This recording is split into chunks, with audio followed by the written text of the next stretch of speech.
Okay, Assalamualaikum warahmatullahi wabarakatuh dan selamat sejahtera. So untuk video kali ini saya akan tunjukkan untuk tajuk inequalities. Tapi kita dah tengok hari tu berkenaan dengan linear function and quadratic. So today saya akan explain berkenaan dengan rational function. Okay. So rational function ni adalah bila kita ada function dalam bentuk pecahan lah. Contohnya p of x equal to over qx. Contohlah greater and equal to 0. So kita ada function rational yang melibatkan inequality lah. Okay. So sama juga untuk step dia lebih kurang macam kuadratik. So step yang pertama kita akan collect all terms to one side of the inequality. So maksudnya kita akan kumpulkan semua term ni di sebelah kiri lah. So normally kita akan kumpulkan pada sebelah kiri. Okay, we need to make sure sebelah kanan mestilah 0. Okay, tak boleh ada number ke, function ke, tak boleh. Okay, kat sini kanan must be equal to 0 lah. So secondly adalah kita akan equalize denominator. So let's say kita ada p of x over q of x minus r of x. So apa yang dikatakan equalize denominator, we need to make sure function tu mestilah dalam satu pecahan lah. So macam ni kita ada 1, 2, okay. So macam mana nak jadikan dia, kita akan combinekan dia jadi satu pecahan. So maksudnya kena samakan pembawah dia lah.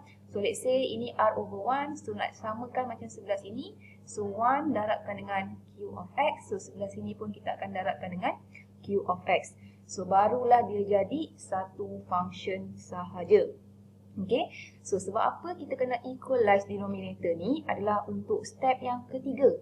Okay, sebab kita akan factorizekan each function lah, sebelah atas dan sebelah bawah. So that's why kita perlu samakan, kita kena mixkan function tu kepada satu pecahan menggunakan equalize denominator. Okay, so after kita dah factorize, macam biasa kita akan equalkan kepada kosong in order to find the value of x. Okay, so ini adalah step keempat lah. In order to find the value of x, kita akan equalkan kepada kosong, so dia akan dapatlah value of x. So z of f ni adalah factor value lah. Okay, 0 of factor. So maksudnya factor ni adalah from kita punya hasil factorize. So 0 tu adalah maksudnya all the factorize ni kita akan equalkan kepada kosong lah in order to get the value of x. So last kali kita akan solvekan menggunakan sign table lah macam kuadratik tu based on inequalities daripada soalan. Okay, so kita tengok satu example. Okay, so boleh refer daripada modul untuk yang ni. Okay, so let's say kita ada soalan C ni, kita ada solve x over x minus 3 less than and equal to 2. Okay, so based on step yang atas tadi, dia dah mention. Okay, so step yang pertama, collect all terms to one side of the inequality. So kita akan kumpulkan semua ni kepada satu side. So biasanya kita pindahkan sebelah kiri. So yang sebelah kanan ni ada 2, kita akan pindahkan sebelah kiri lah. So plus, bila sebelah kiri dia akan jadi minus. Okay, so kita kena make sure sebelah kanan yang tinggal lepas tu adalah kosong sahaja. So macam ini, kita dah dapatkan kosong. Okay, so done untuk step pertama. So step yang kedua, equalize denominator. So kalau kita ada dua function yang tambah ataupun tolak, so kita kena samakan dia punya pecahan lah. Tapi kalau dia hanyalah satu function, kita boleh skip lah step yang kedua ni. Okay, so macam ni kita ada. So maksudnya kita kena ikut step yang kedua, equalize denominator. So nak equalize denominator, so ini adalah minus 2. So nak samakan macam sebelah sini, over x minus 3. So kita tahu 2 ni adalah 2 over 1. So nak samakan macam ni, kita akan darabkan dengan x tolak 3. So yang atas pun kita akan darabkan dengan x tolak 3 lah. So dia akan jadi dalam bentuk macam ni. Okay, so ini adalah step number 2. So step number 3, kamu dah simplify nanti. Step number 3, kita akan factorizekan function tersebut. So kamu akan dapat macam ni. After kamu dah kembangkan, so kamu akan dapat bentuk macam ni. So step yang seterusnya, kita akan factorize lah kalau kita perlukan factorize. So macam ni, x kuasa 1, so x kuasa 1 tak perlu factorize. So next step adalah kita akan cari find ZOF, zero of factor. So kita ada dua factor. Yang pertama adalah pada bahagian atas ni. So ini adalah factor yang pertama. So factor yang kedua adalah X tolak 3. So in order to find the zero of factor ni, we need to equalkan all the factor ni equal to 0. So kita akan ada 6 tolak X equal to 0. So factor yang kedua, X tolak 3 equal to 0. So from factor number 1, kita akan dapat X equal to 6. From factor number 2, kita akan dapat X equal to 3. Okay? So ini salah betul kan So kita akan dapat 3 and 6. So next step, apa yang kita akan buat? Kita akan cari dia punya range in order to get this equation less than or equal to 0. So macam mana nak buat? First kali kita set number line. So set number line.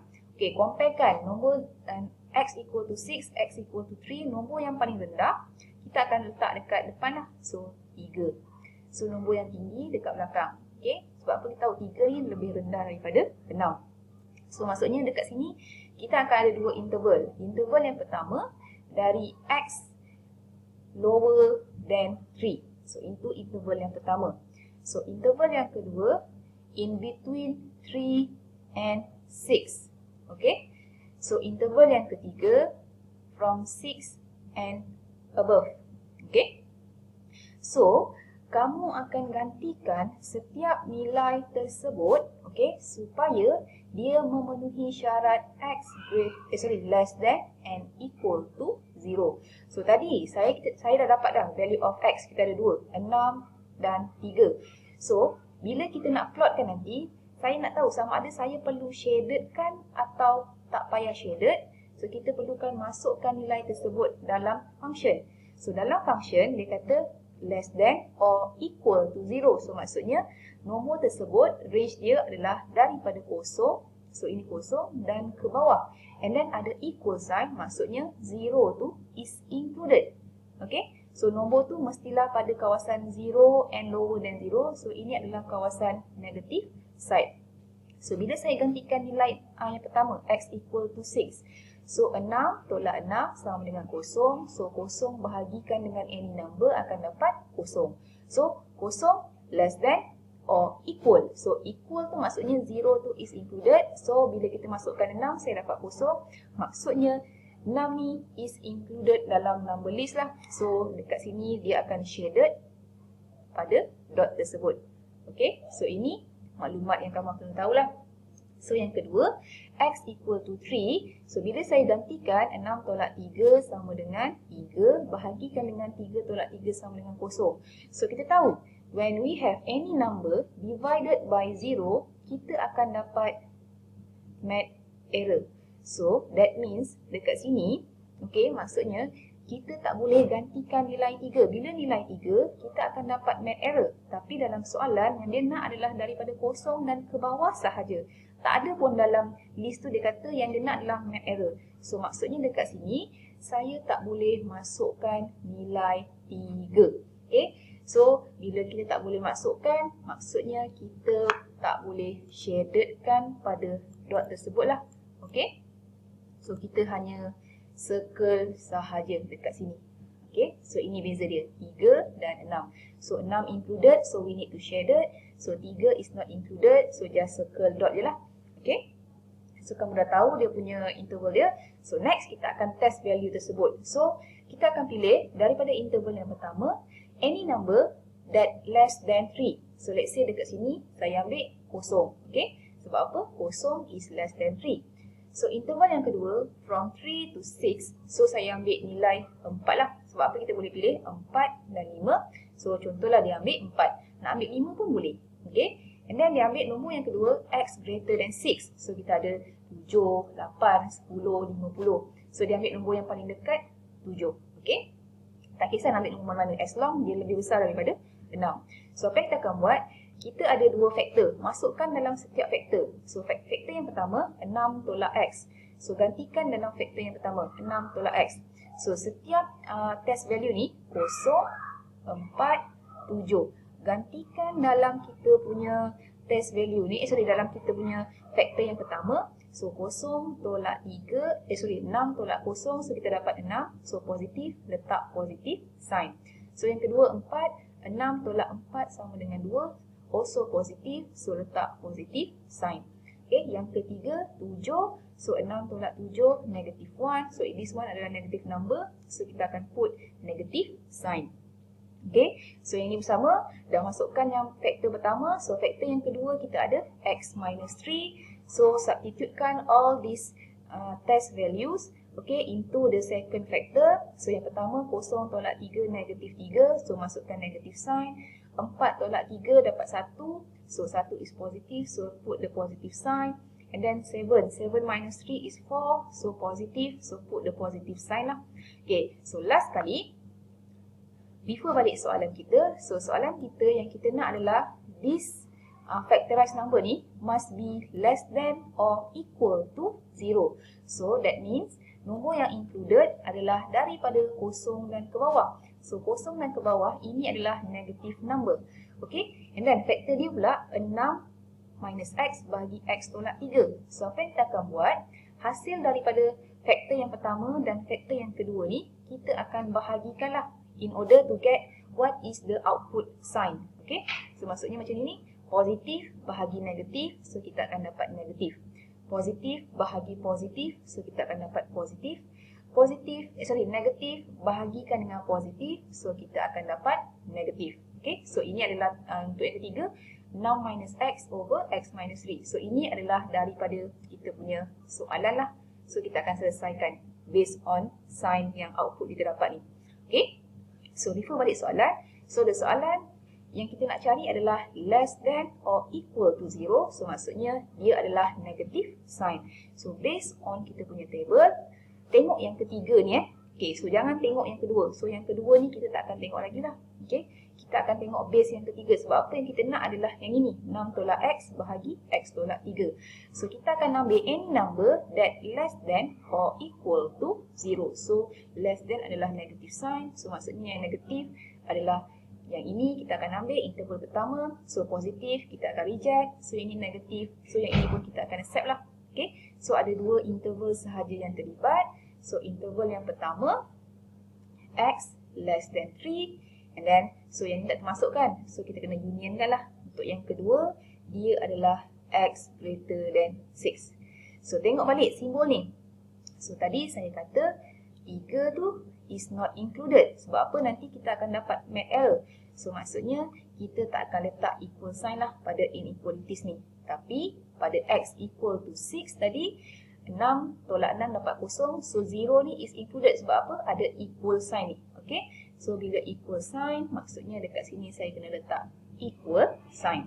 So ini adalah saya punya notation interval.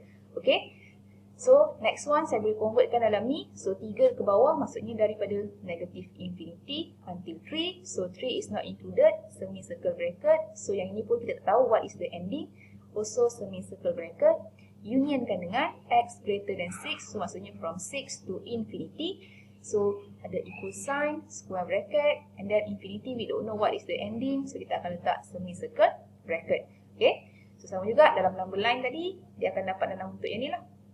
So kamu akan dapat the range that involved adalah from 3 and less than, and then from 6 greater than 6. So this one 3 not included, only 6 included. So 1 dot je lah yang kita shadedkan. So ini adalah dia punya this 3 answer for that question. Okay, so itu contoh untuk rational function lah. So biasanya kalau rational dia melibatkan bahagi. Kalau kuadratik, so biasanya darab lah.